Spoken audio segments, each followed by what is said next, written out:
About 6 months ago, my father passed away. I'm not looking for any sympathy or anything like that. I didn't have a good relationship with the man.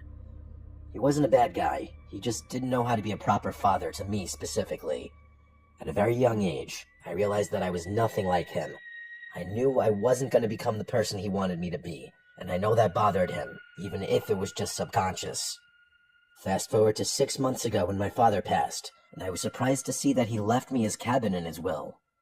I've had friends tell me that this was my father playing one last joke on me, but I don't think that's the case. I think he knew I would sell it, and I think that's what he wanted me to do.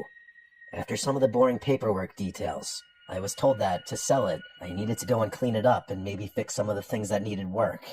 I used that as an excuse to stay at the cabin one last time. This was my way of saying goodbye to my father. When I arrived at the cabin, the first thing I noticed was the horrific smell. It smelled like death in there, and no, he didn't pass away in the cabin. He actually hadn't been to the cabin in almost a year before he died. I looked around for any dead animals, but I think the place just stunk from years of not being cleaned properly. The next thing I noticed after the smell was that the cabin looked exactly how I remembered it looking when I was 10. He still had the same setup, the same gross couches, the same bookshelves. Literally everything was the same. I spent a few hours downstairs deep cleaning every inch of that place.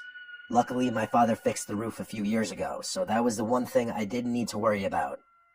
While I was going over my checklist of things I wanted and needed to do, I kept hearing noises coming from above me, like the sound of rustling and movement.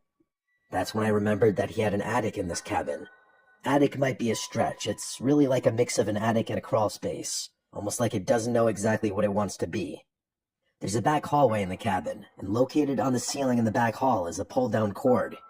When you pull the cord, the door opens, and one of the retractable ladders comes down. I slowly started going up the ladder, and I was prepared to be attacked by a legion of raccoons or squirrels. Instead, I was attacked by an even more foul smell than before. I started to cough from the horrible smell in the attic. After my coughing spell, I looked around and was disgusted. There were boxes everywhere, but the worst part was that there was trash all over the place. Wrappers from food, empty beer cans, and just garbage everywhere.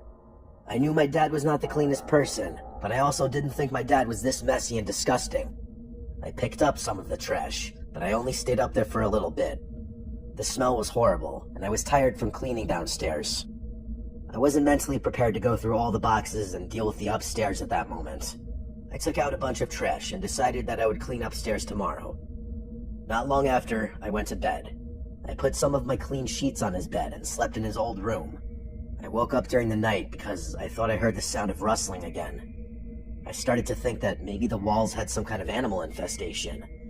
That would explain why I kept hearing movement, and if animals were living in the walls, maybe animals were also dying in the walls, and that would explain the smell. The only problem with my theory was that the sounds I kept hearing were clearly coming from above my head in the attic. Since I wasn't sleeping very well, I decided to plug my nose and go check it out. When I got to the back hall, I noticed that the attic door latch was open, and the ladder was hanging down. I thought that was weird, but totally possible that I didn't shut the door all the way, and maybe the wind or raccoons knocked it down. When I went to latch the door, I noticed another snack food wrapper on the ground at the base of the ladder. I couldn't believe there was more trash. I picked it up, stormed into the kitchen angrily, and threw the trash away. I grabbed a water bottle, went to the living room, and sat on the couch.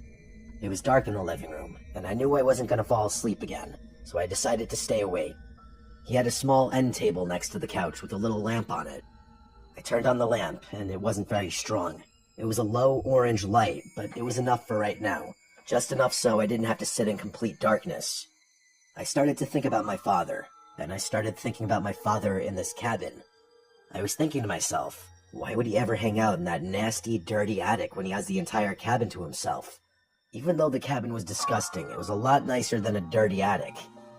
While I was sitting there, I looked over to the corner of the room, and I saw something weird. It looked like a blanket covering something next to the recliner. That alone wouldn't be weird. What was weird is that I cleaned that entire downstairs earlier, and I don't remember a blanket covering anything. I slowly got up and started to approach the blanket. I froze in my tracks. I was a couple feet away from the blanket, and I noticed something that looked like the bottom of a boot protruding from the blanket. I slowly took a step back and tried to focus my eyes in the mostly dark room. I was staring right at the blanket, and I watched the entire blanket shift. It was clear to me that someone was under this blanket. I wasn't hearing animals earlier. I was listening to the sound of a person moving around. I stood there for a second, just watching the blanket. The more I stared at it, the more I realized how obvious it was that a person was hiding there. I could clearly see the blanket moving up and down from whoever was breathing underneath the blanket. I didn't want to find anything else out about this person. I slowly retreated to the kitchen, grabbed my phone and keys, and sprinted out of the cabin. I ran to my car and started it, and started backing down the long driveway. While I was backing out, I looked up and saw a scary-looking, mangy man run out the door. He didn't chase my car or anything, he just ran outside and stood in front of the cabin. I called the local police department and reported this to them. They told me that because my father hadn't been living in the cabin for some time, some random person probably moved in there for warmth, and when nobody ever came to the cabin, he probably just stayed. Judging by the smell, he figured that the man was probably there for at least a year, which makes sense because my father hadn't been to the cabin in a while before he passed away. By the time the police showed up, the man was gone. I have no other information about who the man was, where he came from, or where he went. I don't think he intended to hurt me unless he had to. He clearly had a lot of chances and didn't do anything, but it doesn't change the fact that I was sitting next to a strange man who had been living in filth in my father's attic. I never took another step inside that cabin after that night. I hired someone to clean it out without even telling them. Maybe that makes me a jerk. They got rid of everything inside, and I sold it as is. I hope whoever owns the cabin now is as happy as my father was in that place, and that they never have to deal with a surprise visitor.